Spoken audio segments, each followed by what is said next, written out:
नमस्कार दर्शकों, मैं एस्ट्रो स्नेहा शर्मा आप सभी का दशा महादशा प्रोग्राम में हार्दिक अभिनंदन करती हूँ। आज प्रोग्राम में लेकर आई हूँ आपके लिए रत्नों से संबंधित जानकारी। मन में आपके कई सारे प्रश्न होंगे रत्न धारण करने से संबंधित। पूरा प्रयास करूंगी कि कम से कम शब्दों में आपको ज़्यादा से ज़्यादा जानकारी प्रदान कर सकूं रत्नों के बारे में। रत्नों की करामात जो होती है वो जीवन के हाल को बदल कर रख देती है।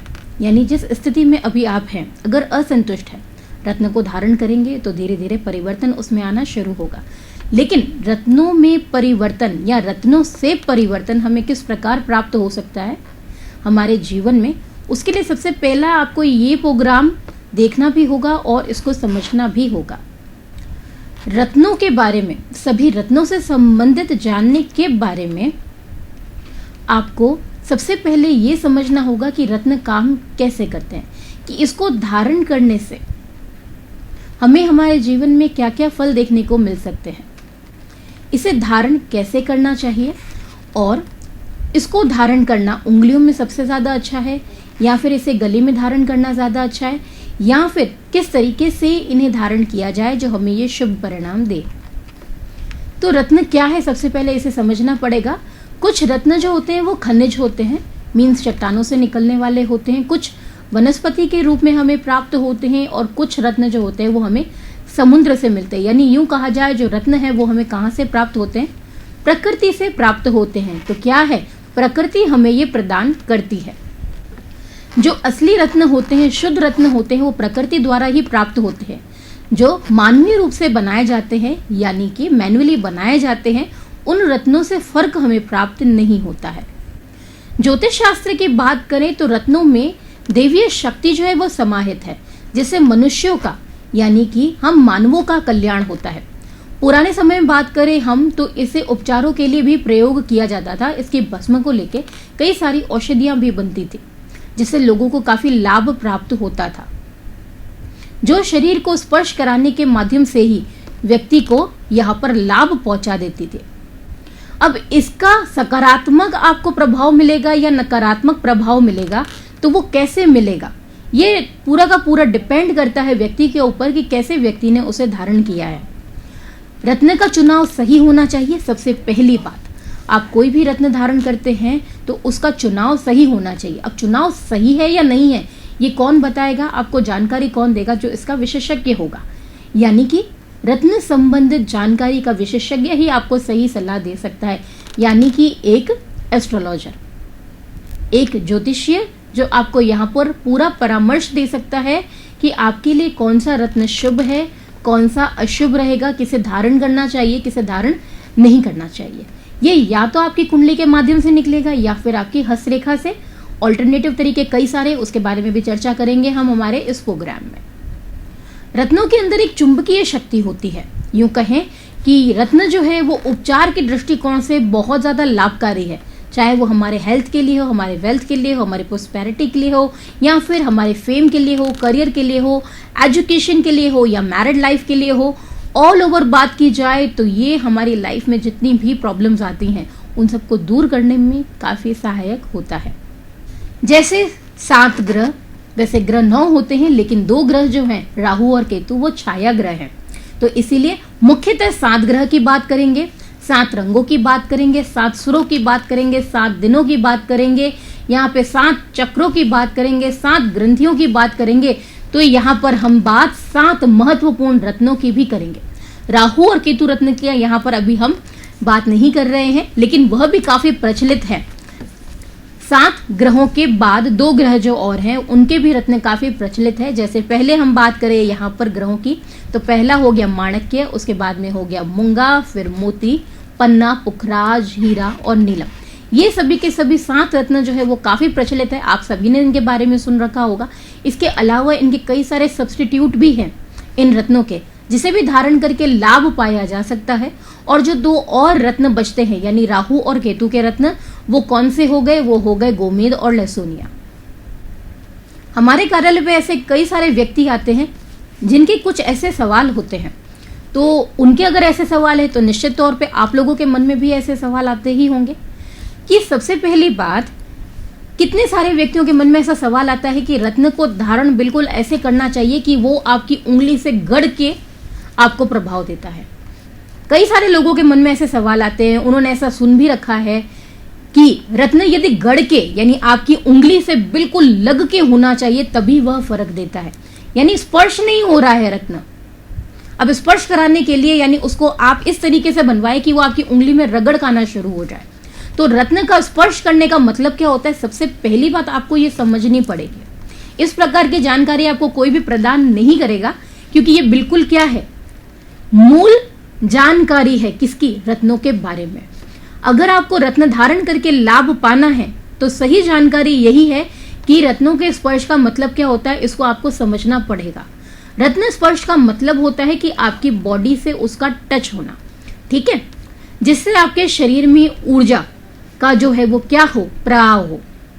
भले ही वो ऊर्जा हमें बाहर से मिलती है, क्योंकि रत्न काम कैसे करेगा, बाहर की ऊर्जा से रत्न के अंदर जब ऊर्जा प्रवेश करती है और वही प्रवेश की हुई ऊर्जा रत्न के माध्यम से आपके शरीर के अंदर तक जाती है और उसके बाद रत्न जो है वह आपके लिए काम करना शुरू कर देता है। यानी रत्न किस प्रकार काम करता है, रत्न जो संचालित होता है वो ऊर्जा से संचालित होता है। तो व्यक्ति के अंदर जो भी बदलाव आते हैं उस ऊर्जा के कारण बदलाव आते हैं। यानी कुल मिलाकर रत्न हमें कहां से मिले, प्रकृति से।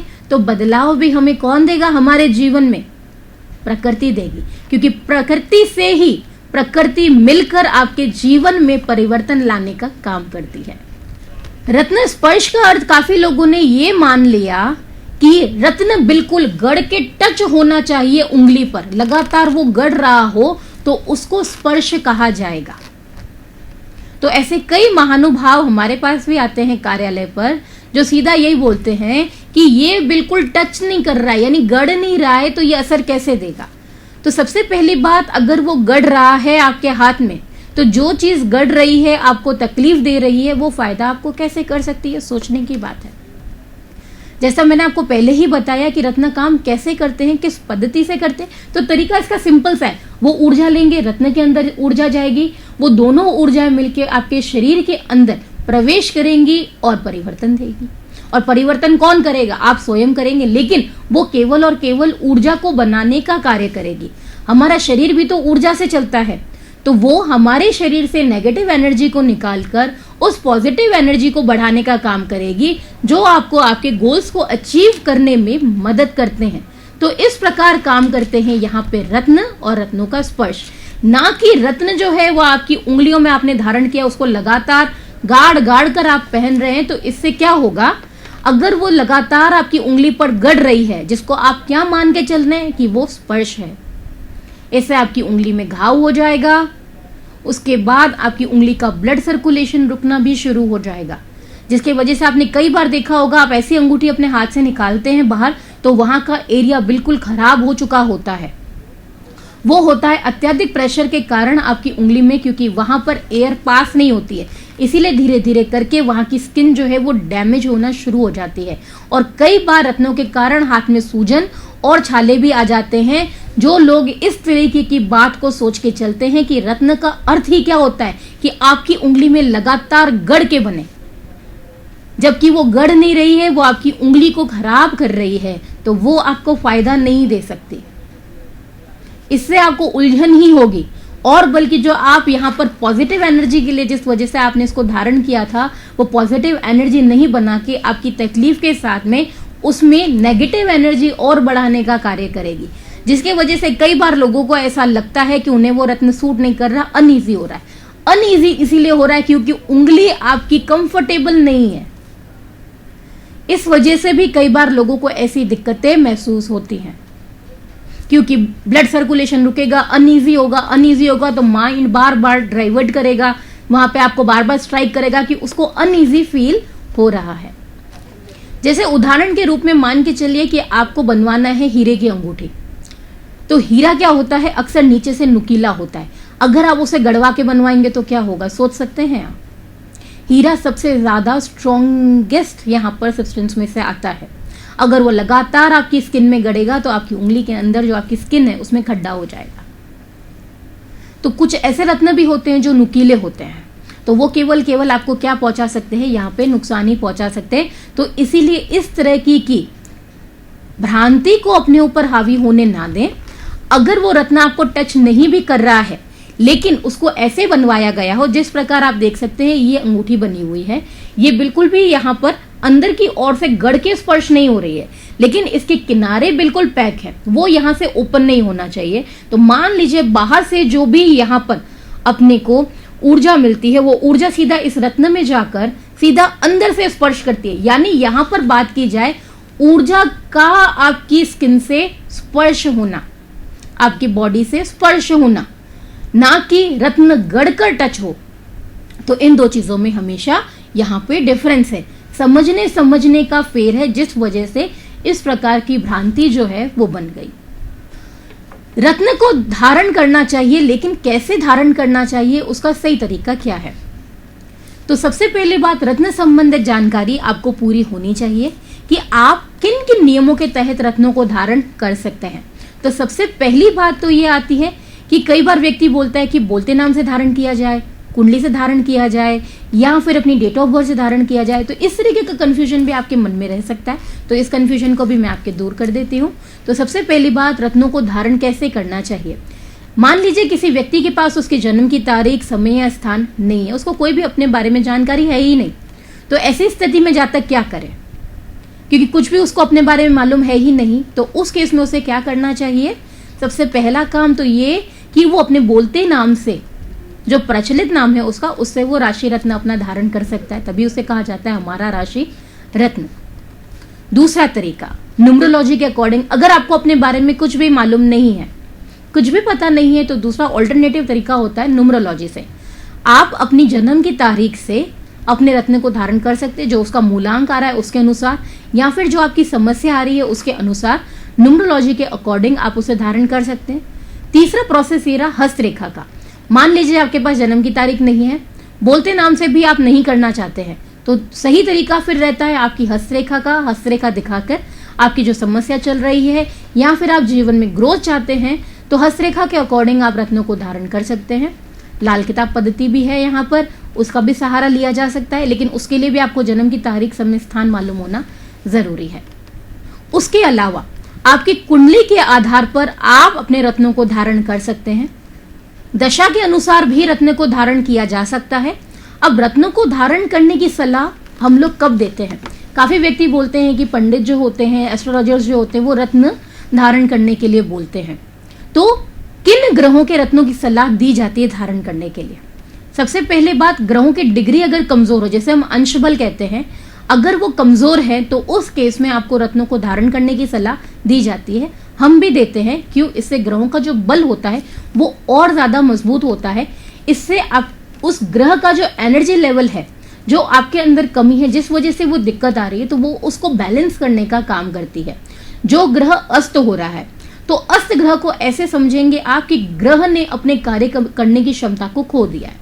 तो ऐसे में रत्न को धारण करने से रत्न की पावर और ज्यादा बढ़ जाती है। तो रत्न की पावर बढ़ाने से, यानी रत्नों की जो यहाँ पर कैरेट बढ़ा देने से, यानी जो स्टैंडर्ड साइज होता है उससे थोड़ा सा अबाव पहनाने पर, ऐसी स्थिति में ग्रह का जो प्रभाव है वो और ज्यादा देखने को मिलता है और जातक को बहुत ज्यादा लाभ यहाँ पर प्राप्त होता है। उसके बाद हम बात करें कि ग्रह अगर शत्रु क्षेत्री हो, शत्रु क्षेत्री का अर्थ है यानी कि अपनी शत्रु राशि में स्थित हो, या फिर किसी अशुभ स्थान में जाके बैठ जाए, जैसे छठे, 8वें या 12वें स्थान में किसी भी भाव का अधिपति बैठ जाए, तो यहाँ पर हम रत्नों को सलाह देते हैं। लेकिन कौन से ग्रह होने चाहिए? वो योग कारक ग्रह होने चाहिए। उस कंडीशन में कौन कौन से रत्नों को धारण करने से बचना चाहिए, या फिर रत्न धारण करने से बचना चाहिए? सबसे पहली बात, अपनी मर्जी से कोई भी रत्न धारण करने से बचना चाहिए।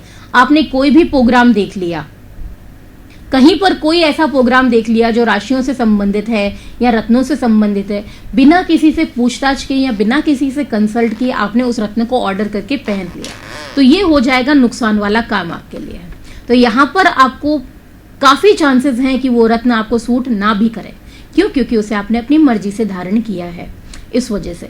तो योग कारक ग्रह जो होते हैं, या फिर हम कुंडली दिखाकर, हस्तरेखा दिखाकर, या न्यूमरोलॉजी के बेसिस पे जो भी रत्न धारण करते हैं, यानी परामर्श करने के बाद वहां पर आपको रत्न डेफिनेटली सूट करेंगे ही करेंगे।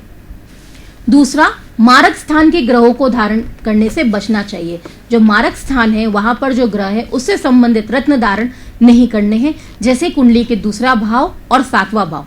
यदि उससे संबंधित जो प्रतिनिधित्व रत्न है उसे धारण नहीं करना है। नीच का ग्रह अगर कोई है तो उस रत्न को धारण नहीं करना है। हाँ, कुछ अलग कंडीशंस लगती हैं, उसके बाद उस रत्न को धारण कराया जा सकता है, लेकिन वो भी आपकी पत्रिका देखने के बाद में, अदरवाइज नहीं। आपको अवॉइड करना चाहिए नीच के रत्न को धारण करने से। नवांश की स्थिति के बाद या चलित की स्थिति के बाद ये कंफर्म कर सकते हैं हम कि नीच के रत्न को धारण करवाने पे किसी तरीके का अशुभ प्रभाव जातक या जातिका को प्राप्त तो नहीं होगा, तो वो यहां पर देख लेना चाहिए कुंडली में। छठे, 8वें या 12वें भाव का प्रतिनिधित्व रत्न को धारण नहीं करना चाहिए। अब धारण हम किन ग्रहों के रत्नों को कर सकते हैं? तो पहला हम धारण कर सकते हैं यहाँ पर पहले केंद्र को धारण किया जा सकता है, यानी कि लग्न के रत्न को धारण किया जा सकता है। त्रिकोण के रत्न को धारण किया जा सकता है। आपकी जो दशा चल रही है उससे संबंधित रत्न को धारण किया जा सकता है। और दूसरे अदर केसेस में ज्यादा जरूरी हो तो रत्न को धारण किया जा सकता है, लेकिन अपनी मर्जी से किसी भी रत्न को धारण नहीं करना चाहिए। रत्नों को कब बदल देना चाहिए, यह भी विचार हम सबके मन में काफी बार आता है। हमारे यहाँ लोग आते हैं, वो भी यही सवाल करते हैं, तो जाहिर सी बात है आपके मन में भी ऐसे सवाल आते ही होंगे, भाई ये रत्न हम कितने समय तक पहन सकते हैं, ये कब तक हमें ज्यादा से ज्यादा फल दे पाएंगे। तो सबसे पहली बात, रत्नों को अगर आप लंबे समय से पहन रहे हैं, काफी साल हो चुके हैं, तो आपको उसको बदल देना चाहिए, क्योंकि उनके काम करने की क्षमता जो है वो अब क्या हो गई है, कम हो गई है। तो ऐसे में उनको बदल देना सही रहता है। हाँ, लेकिन सिवाय हीरे के, अगर आपने हीरा रत्न धारण किया है, सॉलिटेयर है, यहाँ पर एक्सपेंसिव है काफी, तो ऐसे में यहाँ पर प्योरिटी फॉर्म जितना ज्यादा रत्न का होगा उतना ही आप लंबे समय तक उसको धारण कर सकते हैं। या फिर अगर आपने बहुत ही हल्की क्वालिटी का कोई रत्न लिया है तो लंबे समय तक उसको धारण कर पाना आपके लिए पॉसिबल नहीं होगा, क्योंकि शुरू में तो वो अपना अच्छा प्रभाव देगा, लेकिन कुछ साल निकल जाने के बाद में उसका प्रभाव धीरे धीरे करके क्षीण होकर खत्म हो जाएगा। जैसे पुखराज है, नीलम है, पन्ना है, मूंगा है, मोती है, गोमेद है या फिर लहसुनिया है। अगर आप इसे 4 साल से ज्यादा या 5 साल से ज्यादा धारण किए हुए हैं तो आपको इनको बदल देना चाहिए। इसे और ज्यादा लंबे समय तक नहीं पहनना चाहिए, क्योंकि फिर ये धीरे धीरे करके अपने फल को बिल्कुल कम कर देता है और कम करके बंद कर देता है। हाँ, यहाँ पर गुणवत्ता के आधार पे बात करें, हम इसकी क्वालिटी वाइज बात करें, अगर ये बहुत ज्यादा एक्सपेंसिव आपने लिया हुआ है तो ऐसी स्थिति में आप इसको लंबे समय तक पहन सकते हैं, उसमें दिक्कत नहीं आएगी। लेकिन यहाँ पर गुणवत्ता की बात की जाए, उस स्थिति में बहुत ज्यादा एक्सपेंसिव है, 50 to 60,000 से अबाव की रेंज में आपने उसको धारण किया हुआ है, तो आप उसको लंबे समय तक धारण कर सकते हैं। 10 से 15 साल 20 साल आराम से पहनिए, कोई दिक्कत नहीं आएगी। ये रत्न जितने साफ होते जाते हैं उतने ही क्या होंगे, दिखने में सुंदर होंगे, आकर्षक होंगे, सीधी सी बात है। तो उतने ही ज्यादा क्या हो जाएंगे, एक्सपेंसिव हो जाएंगे।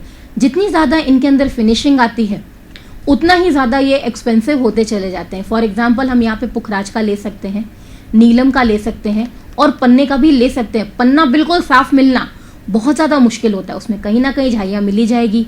यहाँ पर आपको माणक्य में भी मिल जाएंगी, पुखराज में भी मिल जाएंगी और नीलम में भी मिल जाएगी। ये बिल्कुल अगर साफ है, 1 की 2 झाइयाँ तो भी इसमें आ ही जाएंगी। तो ये इनकी एक तरीके से क्या है, परख है कि ये बिल्कुल असली है।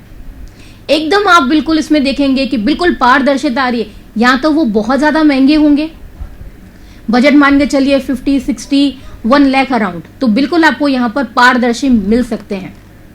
या फिर वो क्या होंगे, उनके सब्स्टिट्यूट होंगे। एकदम आपको क्लियर चाहिए तो इसमें एंड नहीं है आपके बजट का, ये कंप्लीटली डिपेंड करता है आपकी परचेजिंग पावर के ऊपर कि आप उसको कितना एक्सपेंसिव बाय कर सकते हैं।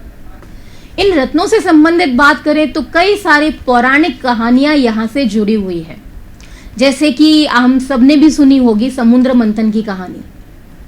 तो मंथन के समय पर भी क्या निकले थे, रत्न निकले थे।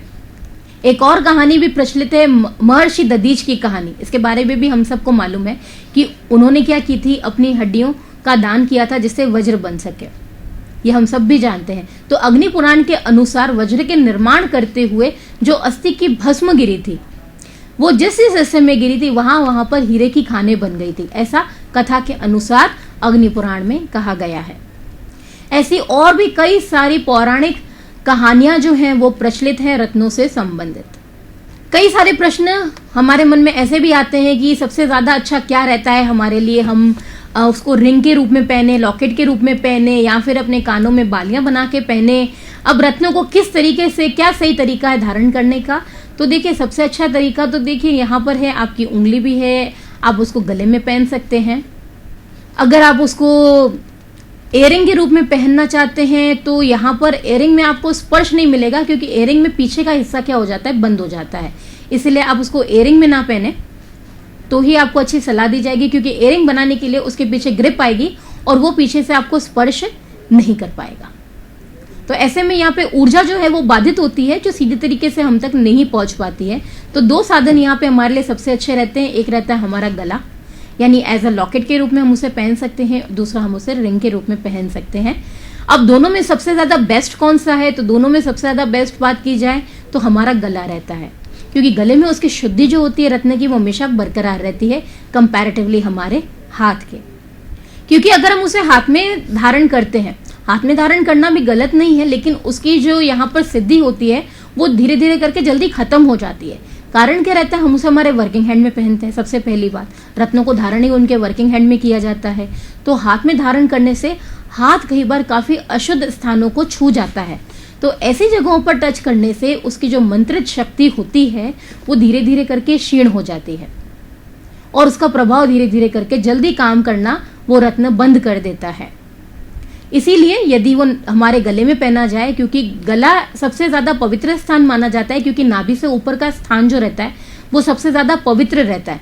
अशुद्ध स्थान वहां को छू नहीं पाता, इसीलिए उसे पवित्र कहा जाता है और रत्नों की शक्ति भी यहाँ पर बरकरार रहती है।